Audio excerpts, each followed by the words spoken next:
കേരള നിയമസഭയിൽ ഭരണപ്രതിപക്ഷ ഭേദമന്യേ എല്ലാവരെയും ഒരുപോലെ അമ്പരപ്പിച്ചും ചിന്തിപ്പിച്ചും മുതിർന്ന നേതാവ് ജി സുധാകരന്റെ പരാമർശങ്ങൾ.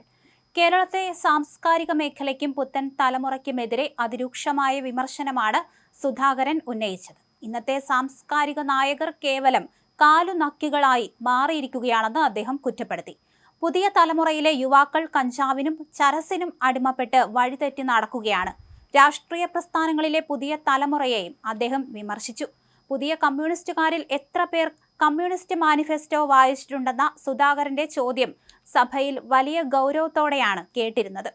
സോവിയറ്റ് യൂണിയൻ എങ്ങനെയാണ് തകർന്നതെന്നും ഇവിടെ സോഷ്യൽ ഡെമോക്രസിയോ അതോ പീപ്പിൾ ഡെമോക്രസിയോ നടപ്പാക്കേണ്ടതെന്നുള്ള വലിയ രാഷ്ട്രീയ ചോദ്യങ്ങളും അദ്ദേഹം ഉയർത്തി. താൻ സംസാരിക്കാൻ എണീറ്റപ്പോൾ പോയിന്റ് ഓഫ് ഓർഡറിന് എണീറ്റ ആളോട് എന്തിനു സംസാരിച്ചു എന്ന് സ്പീക്കർ വ്യക്തമാക്കണമെന്ന് ജി സുധാകരൻ പറഞ്ഞു. താൻ സ്വതന്ത്രനായ ഒരു ജനകീയ MLA ആണ്.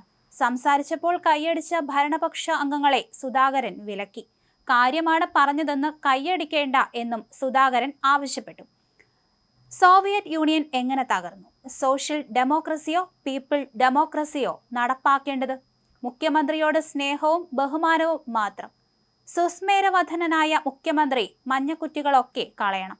നവകേരളം നവോത്ഥാന കേരളം എന്ന് പറഞ്ഞിട്ട് കാര്യമില്ല.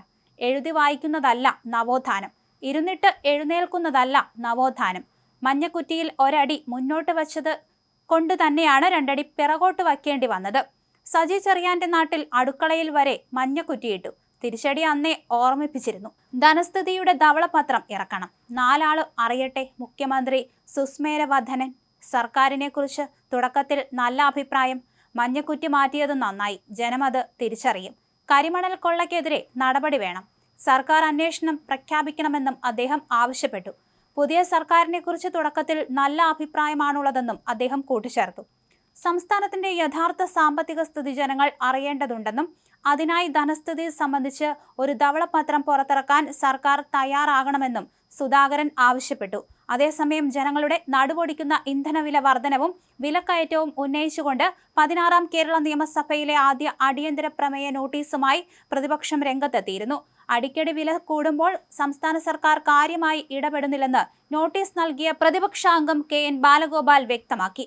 പ്രതിപക്ഷ നേതാവായിരിക്കുമ്പോൾ അധിക നികുതിയും സെസ്സും വേണ്ടെന്ന് വയ്ക്കണമെന്ന് ആവർത്തിച്ചു പറഞ്ഞിരുന്ന VD സതീശനോട് രാഷ്ട്രീയത്തിൽ വാക്കാണ് പ്രധാനം എന്ന് പ്രതിപക്ഷം ഓർമ്മിപ്പിച്ചു. നിലവിലെ പശ്ചിമേഷ്യൻ സംഘർഷങ്ങൾ കാരണം വരും ദിവസങ്ങളിൽ സ്ഥിതി ഇനിയും രൂക്ഷമാകുമെന്ന് മുഖ്യമന്ത്രി പിണറായി വിജയൻ സഭയിൽ സമ്മതിച്ചെങ്കിലും നികുതിയിലോ വിലയിലോ എന്തെങ്കിലും തരത്തിലുള്ള ഇളവുകൾ നൽകുമെന്നതിന്റെ യാതൊരു സൂചനയും മുഖ്യമന്ത്രി നൽകിയില്ല.